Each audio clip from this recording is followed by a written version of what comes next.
Hi there. Well, I've given myself a break, a little R&R, and now I'm back for more.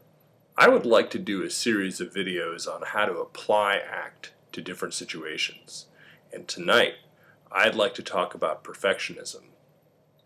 Now, many of us who achieve things that we want to achieve in life, like, I don't know, getting a doctoral degree, or in the case of people other than myself, maybe running a triathlon or something similar that takes a great deal of effort, often fall into the trap of perfectionism.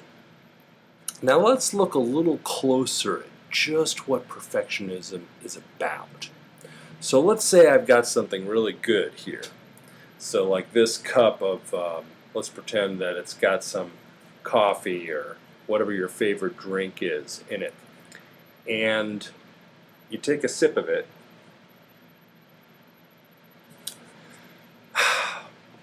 and then after the initial experience, the flavor, the sensations of it going down your throat, the aroma, then your mind kicks in and finds something that's not quite perfect about it. Well, that was good, but a little too bitter. Or, gee, wouldn't it be nice if I had had sugar in my cabinet? I didn't, and now my coffee doesn't taste quite right. That comes after the initial experience, but very quickly, very, very quickly. And so perfectionism, if we talk about it as if it were a thing, this tendency to be perfectionistic, it could be everywhere in our lives. We could pick up a packet of sticky notes and say, well, this is a pretty good packet of sticky notes, but I'm not so sure about the color. And we could say, well, this is a decent pen, but when it comes right down to it, I don't like this plastic here. It doesn't feel good. I'd rather have a weightier pen in my hand. So our minds can and will find fault in everything in our lives. And it could be as simple as a pen, or it could be something a little more substantial like one's spouse, or one's choice of profession, or one's self. And in many ways, that's the very same function that says that you're not done work at the end of the day, that there's more to be done that hasn't been done. Well, some of us engage in that kind of behavior, and it might keep us at work later than we would normally choose to be. Present company excluded, obviously. And so many other situations that all have the same kind of common theme.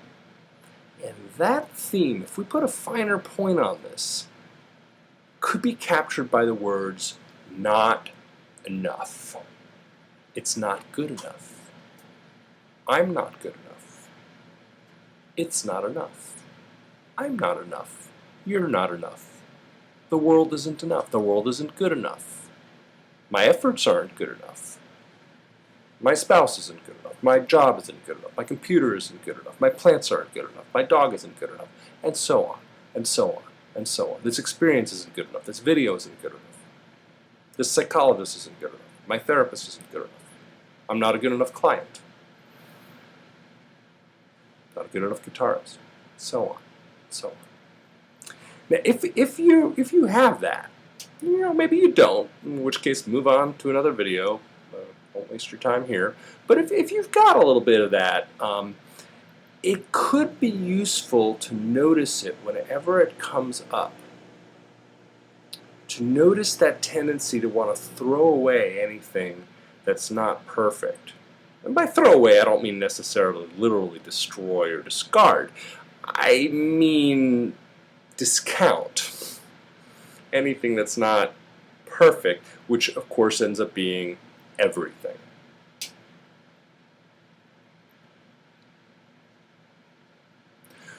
Including this video. Just a little food for thought.